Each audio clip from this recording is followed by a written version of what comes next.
You know, whenever I hear of moms using like audiobooks for their read-alouds, I'm kind of like, what? Because reading aloud is the funnest part of homeschool, and why would you outsource the funnest part? But I know that, everybody has their thing and their different opinions, but it's like, this is my final chance to be the Broadway actress I always dreamed of being, reading dramatically to my children. It's the best part, isn't it?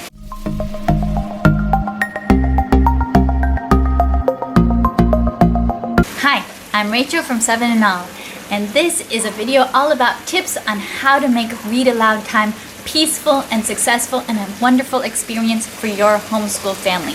This is part of a collab hosted by Shawna at World of Washabaugh. So I'm excited to be part of this collab today because I am very passionate about reading out loud. And you've probably heard great things about reading aloud with your family and you've been excited to do it, but what happens when you're doing your read aloud time, but it's not looking at all like you hoped it would? What if it's looking a little bit more like this? There's a really colorful brochure all about it, and it's awesome. All I have to do is memorize the pledge, and there'll be a special ceremony and induct me into the colony. It's gonna be so cool. Alright, you gotta know this. The Queen's crazy. We can have lunch later. Right now we're doing schoolwork. She's really into ant supremacy and has all these goals about ants ruling the world and subduing all other creatures. Can we go to this pool? I guess so. I think she's seen Naked Jungle a few too many times, honestly. They talk a good talk, but you do not want to get involved in the ant colony, my friend. Trust me. Cyrus, where are you going? Honey, stay here. It's time for stories. No. Yes, stories. Book. No. What do you do? Well, there are some tips of how to make it go smoother and to be a better experience for everybody. Number one tip I would suggest is reevaluate your book choice. If you're having struggles with the book, consider dropping it. We've had this experience in our homeschool, and I've talked about it before. Little House in the Big Woods is an excellent book. Normally could make a great read aloud. It might make a great read aloud for your family. Last year we tried it and it wasn't working at all. We were spending way too much time stopping to explain every little thing. And we realized that our kids at this stage just did not have enough experience with the kind of topic. They didn't even know what maple syrup was. They didn't know so many things. They didn't know about snow, hardly, log cabins. There was just too much unfamiliar, completely unfamiliar, that we couldn't bridge the gap easily enough through a read aloud. So we put it away.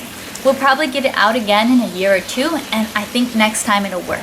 But sometimes you gotta know when a book is not working for your kids and not working for your family. And don't be afraid to put it away and get something that is appropriate to their level of understanding. And you don't want to go too easy. You do want to challenge them a bit.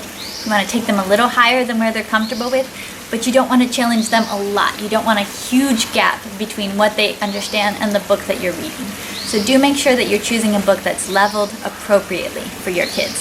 That's the first thing that's going to help you a lot. Number two, fantastic tip. Read while your kids are eating. I love this one, maybe because just myself as a lifelong habit, I've loved to read while I eat. As a child, I would get up early and eat my breakfast while reading a book. As an adult, I wake up early and get my breakfast while reading a book. It's just the best thing. I still remember as a kid, like dreaming, in adulthood, I'll be able to just lie down on the couch and eat snacks and read, and that was just my idea of perfection. Now, as an adult and as a mom, I've realized that there is an alarming lack of time to lie down on a couch, eat snacks, and read while you have young children. So, that's a little different than what I had imagined adulthood would be like. But, set that aside. Food and books go well together. So give your kids a snack and read them their read aloud, or while they're eating breakfast, or while they're eating lunch. While they're eating, they're staying in one place, they're putting food in their mouth, and you can be, so that keeps their mouth a little bit more quiet, and you can be reading them a great story. You can make this into a great family habit. That's another option for a good read aloud experience.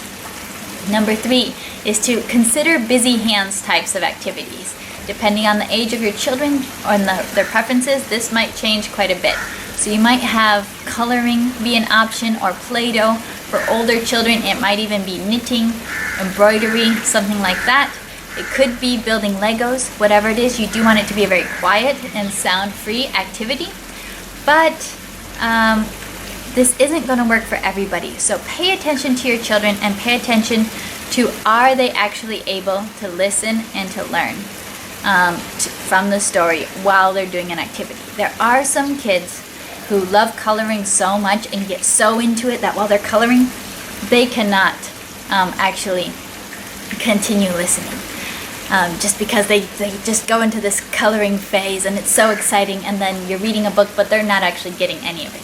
So you do want to choose an activity that can keep their attention, but not necessarily something that's going to just grab them completely. So use this with caution and with observation to choose an activity that your kids can handle, to just kind of give them busy hands, not really using a lot of their brains on that activity, but then they can be listening to a story and staying quiet. So that's one up.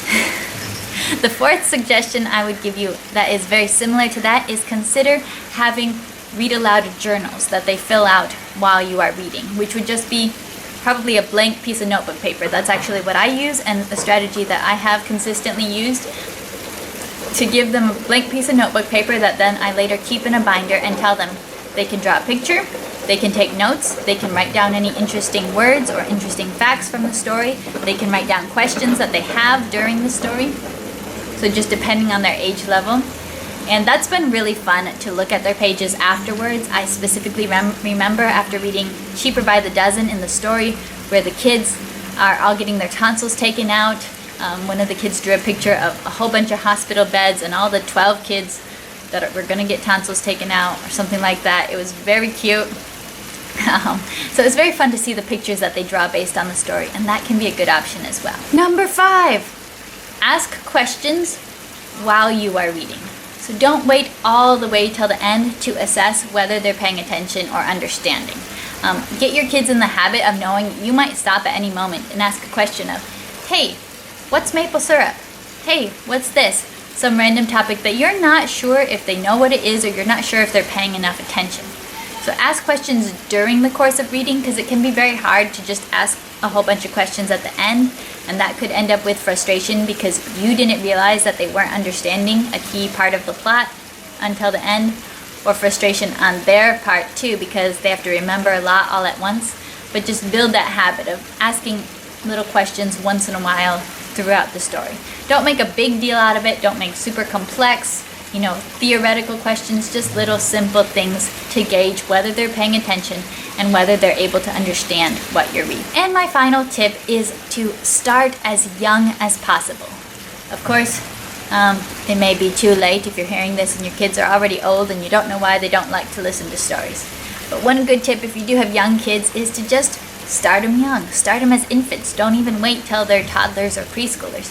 Start from the very beginning. Build this habit of just sitting together and listening to good books. And don't be afraid to challenge them even when they're little. Read books that they can't understand yet. I love to do that actually. We have this board book which is ABCs of Biology. I'm sure my infant and my toddler don't understand almost anything in that book, but they love to sit through it and read it. They like to look at the pictures. My toddler likes to point out the brain and the bug and different things that he does know in the book.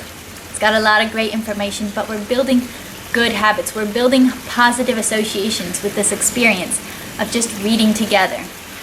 So you don't have to wait till your kids are able to handle books like this to have family read aloud time. You can do it at this stage where you're sitting down and you're reading picture books. Oh, Blueberries for Sal. This is such a great collection, by the way. The Make Way for McCloskey, Robert McCloskey Treasury. Maybe I'll try to link it below if I can find it. Beautiful, beautiful collection of old school picture books. So you can start when your kids are able to sit and listen to this, which I do this book with my 2-year-old. So you can start at a very early age. You can start with board books, of course, when they're very little. Just make it a habit that you read together, that you're paying attention to the pictures. And then eventually you will work up to C.S. Lewis, to E.B. White, and far beyond that. So I'm excited for you and your journey of read-alouds. In the comments below, tell me what is your best and most favorite book that your family has read aloud together. I would love to know. And do give this video a thumbs up if it's been helpful, and subscribe to our channel for more creative and adventurous homeschooling content. Bye!